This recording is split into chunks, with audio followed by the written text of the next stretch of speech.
ప్రభువైన యేసుక్రీస్తు నామములో మీ అందరికీ నా శుభాభివందనాలు తెలియజేసుకుంటున్నాను. అందరూ బాగున్నారా? ఈరోజు దేవుని యొక్క వాగ్దానము యిర్మీయా గ్రంథము 46వ అధ్యాయం 14వ వచనం. మీరు లేచి ధైర్యము తెచ్చుకునుడి. ఈ ఉదయకాల సమయంలో దేవుడు మీ అందరికి ఒక చక్కని వాగ్దానం ఇస్తున్నాడు. మీరు లేచి ధైర్యం తెచ్చుకునుడు అని చెప్పేసి.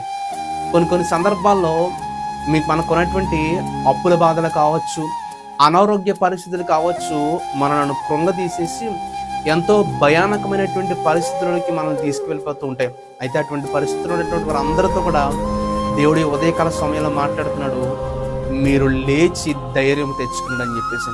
బైబిల్ గ్రంథంలో పౌలు గారిని ఖైదీలు బంధించి ఇటలీ ప్రాంతానికి తీసుకువెళ్తున్నప్పుడు వారు వెళ్తున్నటువంటి మార్గం మధ్యలో గొప్ప తుఫాను వస్తుంటే పడవ మునిగిపోయేటువంటి పరిస్థితి వచ్చేస్తుంటే అందరూ ఎంతో భయానికి గురైపోయి మేము ప్రాణాలు పోగొట్టేసుకుంటాం, ఈ సముద్రంలోనే మా ప్రాణాలు కలిసిపోతున్నటువంటి భయంతో అందరూ ఉంటున్నటువంటి సందర్భంలో పౌలు గారు వారందరితో మాట అంటారు, అయ్యలారా ధైర్యము తెచ్చుకున్నాడు అని చెప్పేసి.